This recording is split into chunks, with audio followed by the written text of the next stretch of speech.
Yo, what is up? We are live. We are live.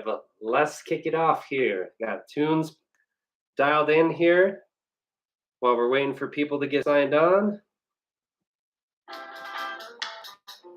And then we'll get rolling with Ask a Realtor.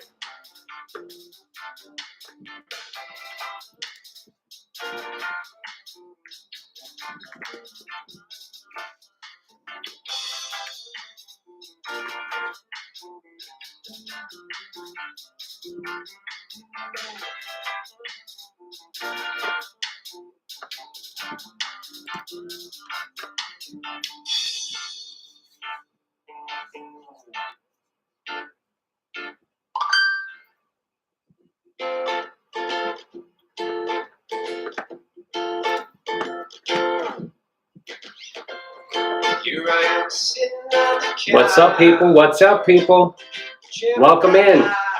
Welcome to Ask a Realtor. I'm Joseph, your host. We got some good topics to chat about tonight. Here I am drinking a beer. So let's dive right in. Nice. And of course, the format for these things is very open. So if you got questions or stories that you want to share, type them in the chat box here, and we'll talk about them right here on the episode. Sweet. And if you're watching the recording afterwards, all of these are recorded. And we do it every Wednesday at 6. So if you ever want to be part of the live chat going on, that's the time to dial in. That's 6 Mountain Time if you're watching from a different time zone. Great. Samantha, what is up? Stoked for another one. Yes, likewise, me too. Appreciate you checking it out. All right. So I got a couple of topics lined up to just chat about here. And of course, we can veer completely off topic and go down any rabbit holes that you guys want to. That's the beauty of the live session. So what we have chosen to get started tonight to get the ball rolling would be winning the house in a multiple offer situation. Yes, it is possible.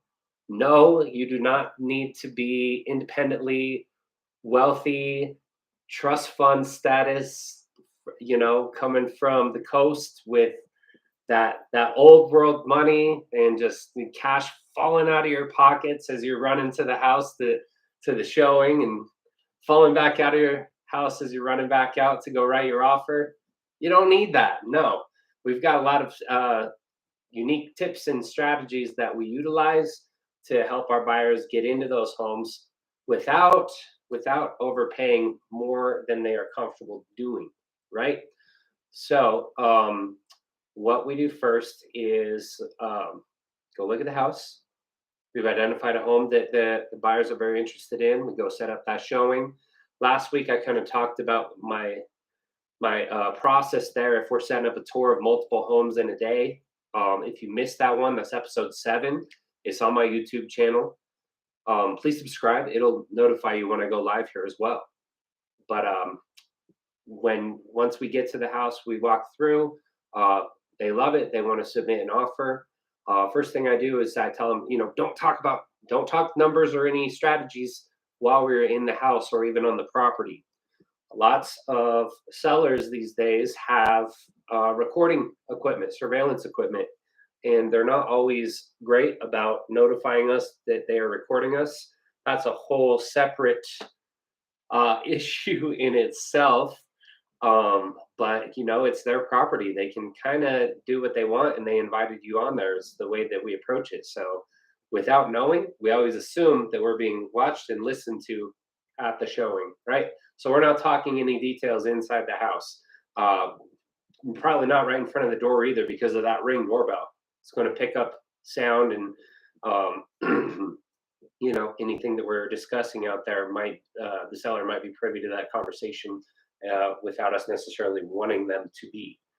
So, we step away from the house. We either leave entirely and we talk about it some more, or we walk, way out to the curb where we're not going to be picked up by most recording equipment. And we have our chat there. We figure out, hey, we really like this. We're interested in submitting an offer. Okay, great. Because your realtor is an awesome guy, what I did is I called the listing agent ahead of time in preparation for this showing and asked them. I said, "Hey, just getting ready for the showing. Want to introduce myself so that when you see our offer come through with my name on it, you kind of have a voice to the name, right? That's one of the key first things I do to separate myself from my competitors and to give my buyers a little bit of a leg up, right? So we're doing that, and then I'm asking them. I'm like, hey, hot market. Do you have offers on the table currently? Well, yes, Joseph. Yeah, we got a couple offers on there. Oh, okay, great. Can you tell me a little bit more? Do you have offers that are above your asking price?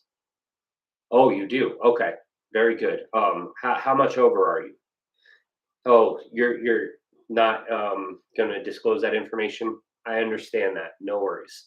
I'll go back to my buyers and just let them know that we know we need to go over asking to be competitive. By the way, do you know what type of financing they're using? If they're using a local lender, can you tell me any bit more? Oh, okay. They're doing a conventional loan on it. Great. Okay, appreciate that. Oh, you got another cash offer, but that came in under asking. Okay, that's helpful. Very good. Thank you very much. So what I'm doing here is setting the tone and gathering as much information as they are willing to divulge. Now, it could be that agent um, that's their business practice that they don't want to divulge too much, or myself, when I represent my seller, I have this conversation with them up front, and I say, look, when I'm selling your place, my strategy that I like to use is to disclose what offers that we have on the table, and then that way we know that people are, uh, we let people know right up front, what they need to do to compete, and that kind of weeds out the people. We might eliminate some showings from some people that aren't willing or able to go that high. So you've got less traffic coming through your private personal space here, and or just less offers to weed through, and it really keeps us honed in, focused in on those really competitive, hungry buyers that are willing and able to compete um, based on the first few offers that we get. So I have that conversation with my sellers up front, and I say, "All right, do I have your permission to have those conversations with buyers and their agents as they come through?" If they give me that permission, then I'm using that information, as we said, to do two things. I want to kind of weed out the people that aren't going to be competitive or serious. Um, Not saying that the non-competitive people aren't serious. I'm just saying weed out the ones that aren't going to be able to compete with our best and highest offers that we currently have, and so kind of limit those showings and those offers coming through to the best ones. That's what we want to focus on. And secondly, um, those buyers might have had a number in mind, and when they come through and they look, they're like, you know what? Okay, our number is not going to win this house, but we love the house, so we're going to up our number now. So I end up netting my sellers more money than we would have gotten. So when I run into an agent that has that mentality about it and they've got their seller's permission to talk about those things with me, I'm asking as many questions as I can to find out, what about those offers? Are they approved with one of these big mortgage companies that you hear about, licensed in all 50 states online, but you can't get a hold of them on the weekends when you need to get a pre-approval letter? Or if you've got something going on with the deal and you need to talk with them right away, can you get a hold of them on the evenings? That sort of thing. Or are they working with a local lender who's dialed into the local market, knows what's going on, is reachable, is responsive? Because it makes a difference. What I find is that the folks that work with those lenders, those local lenders, that the close rates on those offers are higher than others. So we factor that in. I bring that to my seller's attention. I'm like, look, this might not be your highest offer, but in lieu of, in light of this information about the lenders that we know about, we know that these guys are working with an amazing lender that's going to get stuff done versus Maybe this guy over here, we don't for sure know that about them. Not saying that they won't close and they won't net you more, but understand the risk when you choose the offer, right? So I know I'm bouncing a little bit back and forth between buyer and seller, but it's because I work with both, and it's important to understand both when you're going into negotiating how to win an offer in a multiple situation, right? So very important to have that understanding of the seller's mentality, seller's agent mentality, buyer and buyer's agent. Understanding those four roles and those four motivations helps me close more deals for my clients. So awesome. Are you guys loving the content, by the way? I see thumbs up on the channel. Boom. Yes. Love it. Awesome. Any questions or stories about any situations like this? What's the most offers that you've seen on a house before? What's the highest over asking you've seen? Um, leave me some feedback in the chats here, and that we can share that with the whole channel. And then maybe let me know what market you saw that in too, if you're not here in the Denver area. Awesome. But I'm going to keep rolling here with how we win that offer, because I've got more ammunition for my buyers. Beyond making that phone call and doing my fact finding mission ahead of time, then I'm meeting with the buyers outside post showing, and we're talking about, I say, look, we got these two offers on here. We got a conventional one that's over asking. They won't tell me how much over. It could be 500 bucks over, or it could be 50 grand over. We just don't know. And we've got a cash offer on the table too. However, we know that cash offer is less than what they're asking for. We got more than what they're asking for over here with conventional financing.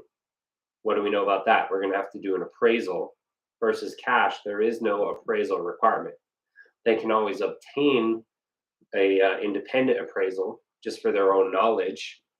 They may even write an appraisal contingency into the contract, saying that if we're going to still pay for an appraisal, and if it doesn't appraise, we may renegotiate.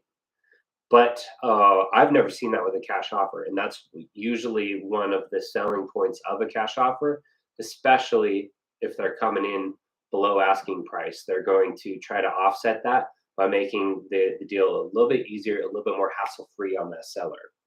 More about appraisals very soon. We've got more thumbs up on the channel. Yeah, awesome. I appreciate the love, you guys, checking out the live feed. Looks like we got more eyes on it as well. What is up? We're right in the middle of a juicy topic. We're talking about winning the offer in a multiple offer situation when I represent the buyers. So just quick recap here. What we've done so far is we set up the showing. I call the listing agent ahead of time, find out all the details about other offers, find out as much as I can. And then we're using just a fictitious scenario here, but after the showing, we walk away from the home and we're chatting, me and the buyer, and I'm letting them know we've got one offer over asking with conventional financing. They will have an appraisal requirement, and we've got an offer that's under asking, but it's a full cash, or it's a cash offer, so they will not have an appraisal requirement. So that helps us to strategize, because my buyers want to submit an offer. We don't know the dollar amount on this higher one. So what I'm going to tell them to do is to pick two numbers for me on this property. Pick a base price and a max price. We're going to utilize what is called an escalation clause. And if you're not familiar with that, I relate that to, I was explaining to a client one day and they were like, oh, kind of like eBay. And I said, yes, that is exactly what we're looking at here. Nice. Thumbs up on the live Q&A. Much love. Appreciate you. Interrupt me at any point with questions, stories, anything like that in the chat. Really appreciate you diving in and checking it out. Thank you. But eBay clause. So the way it works is this. We put in a clause into the additional provisions on the offer that buyer is willing to beat any competing offer by a chosen increment. We most typically use $500 or $1,000. So there'll be any competing offer by that such and such amount up to a max price. So we cap it. So we're looking at a home that's 500K. Just use an easy number here. And they're like, Joseph, we're okay with going to 530 on this home. Um, but we don't want to go that high if we don't have to, and we don't know how much higher the other offer is. I say, great, we're going to write your escalation as such. Uh, our offer is 500K. Will beat any competing offer by 1,000, up to a max purchase price of 530. I may even ask them to go 531, just in case that competing offer is right at the 530, so we're not tied, so that we can just bump just above them. But that's a strategy that we use. And let's say that competing offer was 510. We only need to go to 511 now. We're not going all the way to 530. And because if you're thinking about this, you know, with some logic behind it, you're like, wait a second, couldn't that seller just? Yes, they absolutely could. They could look at that 530 and say, great, let's just shoot them a counter offer out for 530 and call it a day.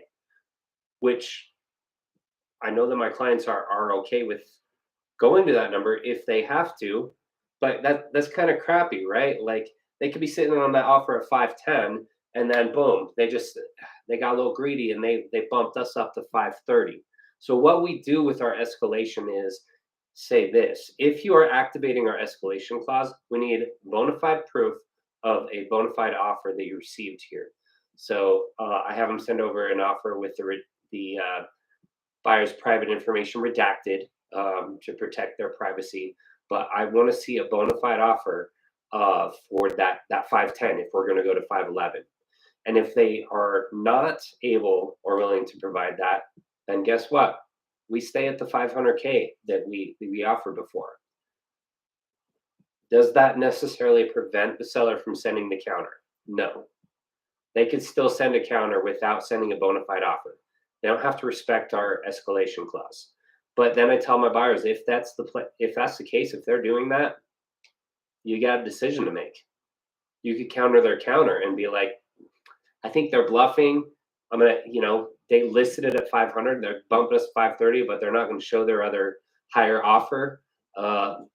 Let's counter that and come in at 515 and see if that gets it done. So that's an option too. But if they do that and we were at 525 on that other offer, you just shot yourself in the foot. So you're flying blind here as the buyer. It's a tough game. It's real estate, right? So all I'm here to do is talk through those situations and advise my clients to the best that I can with the information I've been given. Now, if they're forthcoming and they say we're at 525, 526, and it's yours, great. I might still have them write their escalation to 530. And why would I do that? Because that showing that showed up like an hour before us, and they might be working on an offer and they might get it in under the radar at the last minute at 528.5. And we wrote ours for 526 thinking it was a done deal. All of a sudden 528.5 comes in, the seller sees dollar signs, boom, we lost the house over $2,500. I don't want to do that to my folks, so just to protect them, I still recommend that they put that escalation in there. Now, let's see, how we doing on, we're doing great on time here. We're doing great on chats. Looks like there's no new questions or anything in the chats. We're quiet tonight, but that's all good. Hopefully that means that you guys are really interested in what we're already chatting about. So I'm just going to keep rocking and rolling with it. But the next piece of writing the strongest, most competitive offer for my clients is an offer on a $500,000 home at 530 is all good and well until it only appraises for 500, because that's the fair market value of the home according to the appraisal. So what would that have to do with anything? Well, we're using a loan, we're using financing, and the lender is only going to lend up to the appraised value on that home. So if it does not appraise for the full price, we're gonna kind of nicely segue into my next topic here and kind of blend it into the offers topic here. But we're gonna chat a little bit about appraisals now. So if that appraisal comes in low, then all of a sudden we have what is called an appraisal gap. There's a gap between what we have agreed to pay for the home, 530, and the appraised value, 500. So if the loan's only going to go up to here, then who's going to cover that gap to get us to the 530? Is it the buyer paying cash out of pocket? Is it the seller reducing the price? Is it some combination therein? That's what we've got to figure out. So it kind of reopens negotiations here when you're using a conventional mortgage lender, or even government-backed loan types will also have an appraisal, FHA or VA, not necessarily just conventional loans. But we get the appraisal in. It's 30K light. We've got to figure this out. So, are we going to drop the price down to 515 and then have the buyer bring 15 grand? Are we going to say, you know what, the home's only worth 500. I need you to drop it all the way down there. And if you're not willing to do that, then I'm going to terminate and find another home, because the buyer's within their rights to do that. They're protected in the Colorado contract up until the appraisal deadline to be able to back out for that reason. And the earnest money that they put down at the beginning of the transaction is protected as long as they do it by that deadline. With FHA and VA, there is no deadline. They can do that all the way up to closing date. But usually by then we've figured out appraisal. So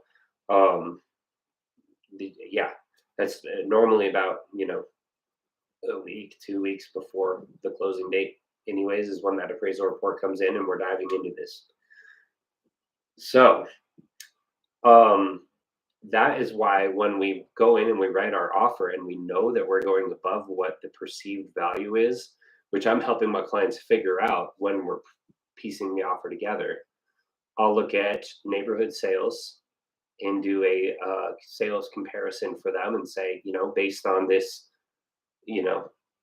the year build in this subdivision, recent sales within the last 6 months, similar square footage, similar features, similar condition, you're looking at about this price here. It's probably going to appraise for anywhere between 495 and 510.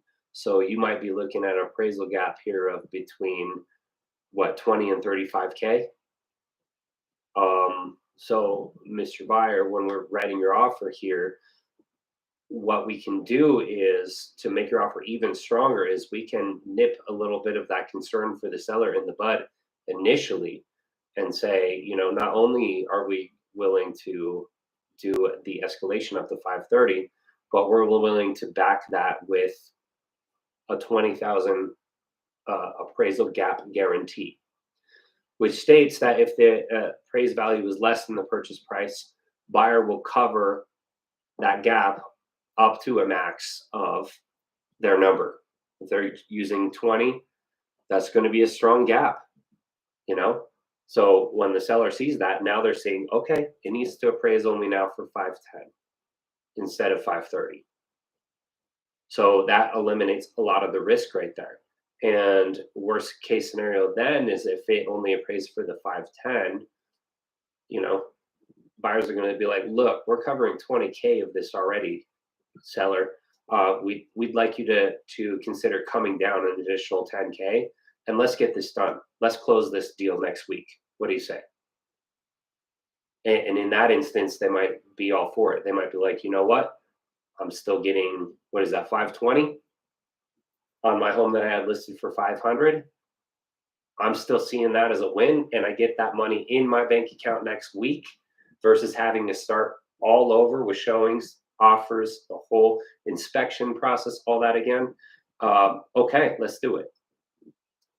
So those appraisal gaps come in a long way. When we see an escalation clause saying they're willing to pay, large exorbitant amounts over, that's all fine and well, but are you backing that with cash? or is that just you're hoping that it's going to appraise for that? And as a seller's agent, when I represent a seller, I'm coaching them through that when we receive those multiple offers on the home. I'm saying, yeah, I want to net you the most money, but I also want it to close so that you actually receive money and we're not just spinning our wheels here, right? So I'm going to encourage you to look at the offers that not only net you the most money, but also back up any overages with a strong appraisal gap. If they've got good cash position, that's a good buyer. If they've got a good local lender, that's a good buyer. And we're looking at those offers a little bit above the others, maybe even more than the ones that were a little bit higher dollar amount. Do you see what I mean there? There's multiple factors here going on. We don't want to consider, just dollars and cents, but we also want to consider of these offers what has the highest likelihood to actually get to the closing table. And that's why sellers hire me to represent them on a listing, is to lean on my experience with seeing those situations and knowing um, which offers. I also call the lenders and I interview them, find out what I can about the buyer's strength, credit strength, cash position, and obviously they can't tell me too much. They're gonna sell them. Oh, they're super strong. Blah blah blah. Like they always say that, but I'm asking those hard questions. I'm like, have you seen their bank statement? Do you know how much cash they have to cover appraisal gaps, things of that nature? And then I bring that information back to the seller. So how do I use that for my buyer when I'm writing that offer in the multiple offer situation? I'm talking through. I'm saying, okay, here's the amount that you're wanting to put down on the property. Here's the amount that we would anticipate with closing costs. Now let's consider doing an appraisal gap on that. So your worst case, if it didn't appraise and you had to use your full appraisal gap, this would be the most money out of pocket that you could expect for that transaction. Are you comfortable doing that for this home? And I can't make that decision for them, but I spell it out like that for them so that it it becomes more black and white for them. And they're like, oh, okay. Like if I want to put together this particular offer with, a 20 grand gap, then yeah, I'm probably looking at 40K out of pocket sort of thing. Just pulling random numbers out just to kind of show you guys how we have those conversations with the buyers. But it helps them to see. And I'm saying, look, we may not need all that. It may appraise for what we're going in at, but I just need you to be prepared in case that it doesn't. I don't want you to be shocked if the appraisal comes in light and then we're having to utilize that appraisal gap guarantee that you wrote into your offer in order to get your offer accepted. So as long as they know it up front and they're cool with it, then I make sure that we have that conversation completely before they sign anything. And then they submit their offer over. And my next step is when I send the offer, I don't just send the document and say, here's our offer. Hope we get it. Nope. I call the agent. I say, guess what? I've got fantastic news. We saw the house earlier. We appreciate you answering all of our questions about the property, about the other offers on it. You've been amazing to work with so far, and we'd love to continue working with you. We are submitting our own offer. It should be hitting your email inbox within a few moments here. I wanted to kind of talk through what you're going to see in that offer. First of all, we're using a conventional financing. I know that your highest offer on the table is also conventional. We're using my preferred lender. They are amazing. They are closing on time, and as issues come up, they put those fires out quickly. So I'm pretty confident, based on what they've already looked at with the buyer, conversations that we had, that this is a rock solid deal. Should be no issues getting this one to closing. I'm going to have my lender actually reach out to you so that you don't have to worry about reaching out to them and figuring out which lenders you talked to and which you didn't, because I know you've got a few offers going on. I'm going to try to make this easy for you. So my lender will be contacting you just to talk about the buyer's strengths here in their file and to answer any questions that you have. Awesome. In addition to that, we put in an escalation clause because we want to really make sure that we're putting our best foot forward here. So we're willing to go, a little bit higher if we need to. Please just let me know if we're activating that. Send me that other offer with the buyer's information redacted so that we can, go ahead and submit a clean new offer. Again, I'm not making you type up a counter. I'm taking that stress off of your shoulders, listing agent. I'm going to type up that clean new offer, get that sent over. That's going to beat your current best, right?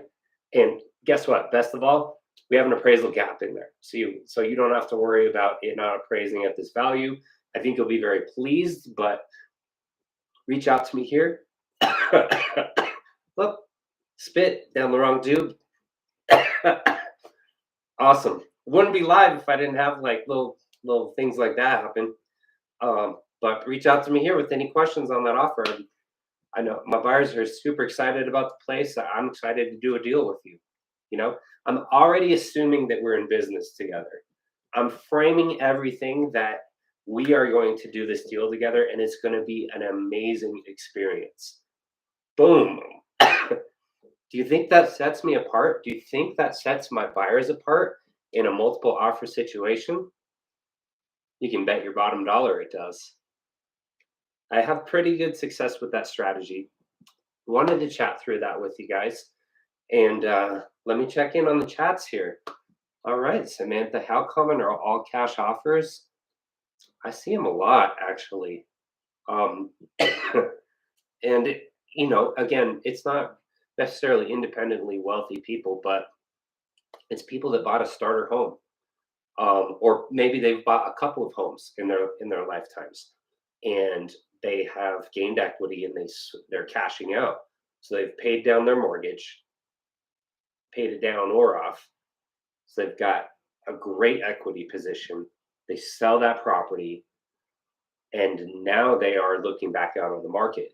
Sometimes it's an investor, and there are investors that are picking up homes just to put renters in them, just to flip them, or do a hybrid strategy called BRRRR, BRRR, buy, renovate, no, buy, rehab, renovate, rent, refi. That's too many R's, but you get my point. Buy, rehab, rent, refinance, and then they sell it and they do the whole thing over. And that is a huge strategy for a lot of investors. Not necessarily having to refi if they're doing cash, of course, but they can still do, buy and hold with that. They're kind of doing a flip as well as putting a renter in there, letting the renter pay down or, pay them back for the renovations. And then, at the end of the lease or whatnot, then selling it and taking their money out. They've made appreciation. They've paid off their rehab efforts by those rents they received. And now it's time to go find another property and do it over again. So it's quite common, Samantha. And then, just folks that have a ton of equity in their home and they're buying another primary residence. They sell that one. Maybe they're downsizing a little bit. They were in, let's say, a 3,000 square foot. They're moving down to 2,000. Some kids moved out, went to college. They don't need all that space, that sort of thing. Boom. They're just utilizing that equity and they're turning around and living mortgage free now. So hope that answered your question right there. I see those often. In fact, success story for today, got a buyer under contract on a home, a single family home, and they just sold or are selling a condo, and we found them a cash buyer without even listing the condo on the market. We didn't do listing photography. We didn't do a single showing. As part of eXp Realty, I'm Express Offers certified. So what that means is I went through a training and plugged into a community of cash buyers. We have a whole network of them available to us here. So when a property meets criteria for cash buyers in there, then I'll talk to the seller and be like, look, it's up to you if you want to even go down this road. Um, I'll be upfront. You're not going to get your top market dollar that you would if you went through the conventional listing route of preparing the home, um, for photos, for showings, having it nice and staged, that sort of thing. If you go that route, you're probably going to make more money. But if we go the express route offer, you're going to pay one realtor and not two, um, because I'm going to cut my commission in half. Normally, my commission on the sales side is enough that I'm giving half of it to the buyer's agent, and that's how we do it with a normal listing. But when I don't have to do that, if I have an investor coming in that either is paying their own realtor, which is the case here, or if they're unrepresented, then that's only one realtor commission instead of two. Why would I charge a double commission if I'm doing the same amount of work? You know what I mean? So I cut it for them with the express offer, and that makes that express offer just that much more appealing. It doesn't necessarily bring it up to where it would get on the open market, but again, it's as is. I already know they're not going to be asked to do any repairs. There's zero showings. They're going to come through and do an inspection just because they haven't seen the property. They saw a few photos that I took from a crappy cell phone. So they want to come through and really look at things for themselves and just make sure. Um, if they saw it and it was drastically different, they still have the option to terminate. But, as long as my photos were good and they kind of know what they're getting into, most of these investors are pretty savvy. So they can tell what to look for from those photos. And to be honest, they write their offer such that they know they're getting a good deal, even if there's a little bit more work than what they thought. If there's something major, of course, then that's different. But short of that, they're good. You know what I mean? So offer a little bit under market value. Explain that fully to the sellers before even presenting them any offers. That's kind of going to be the case. And for these particular folks, that was a good deal for them. They got a lot going on at home. They got a brand new young one. They've got dogs.